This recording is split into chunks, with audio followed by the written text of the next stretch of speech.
I'm joined now by Krish O'Mara Vignarajah, President of the Lutheran Immigration and Refugee Service. Thank you so much for joining us this afternoon, Krish. Really appreciate it. So here we are a year since the withdrawal began. Have Afghan families been able to resettle in the United States? And I guess what are some of the key challenges that they're facing 1 year later? Yeah, in the last year, we have undertaken a Herculean effort of resettling about 80,000 Afghans into communities all across the country. The vast majority, 99% of our clients have now gone into the permanent housing that they will have. Obviously, affordable housing is a challenge. And so the question is always, how do they make sure they continue to pay a month's rent in places like Northern California or Northern Virginia?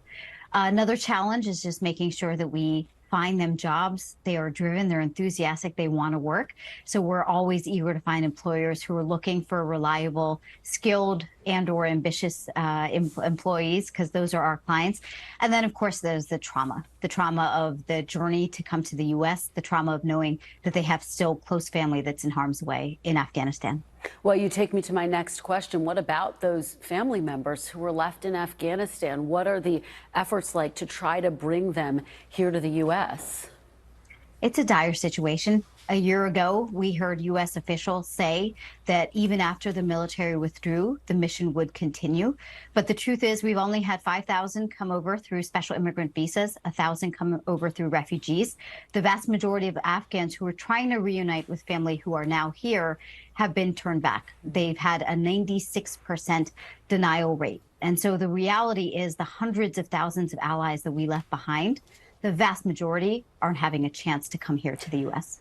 And as heartbreaking as that is, we, of course, talked about the human rights situation in Afghanistan right now, particularly as it relates to women and girls. What more do you want to see the U.S. do to address some of the issues that they're dealing with there?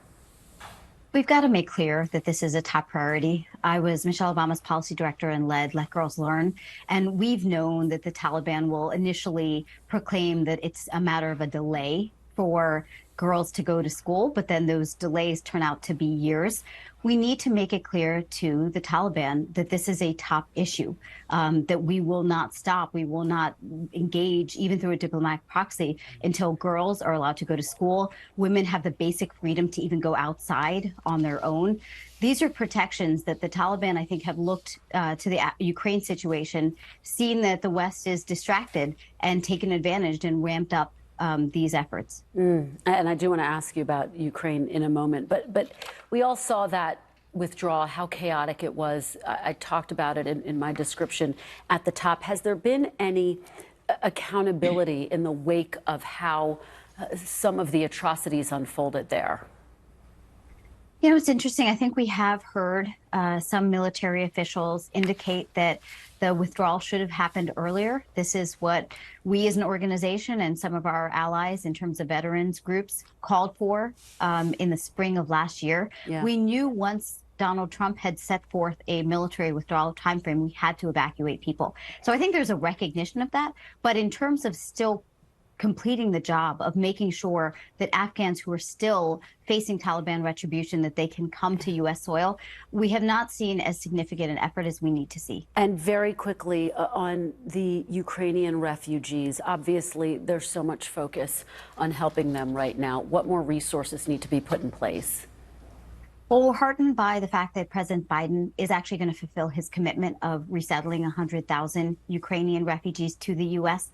But we also need to make sure that for those who don't have a home to go back to, that they're allowed to remain in the U.S. The reality is that the Afghans who are here, like the Ukrainians, are only here on a temporary status called humanitarian parole. And we need to make sure that our political leaders allow for them to stay if they need to. Well, we so appreciate your perspective and helping to shine a light on the plight of refugees. And again, 1 year after the withdrawal from Afghanistan, we really appreciate it. Krish O'Mara Vignarajah.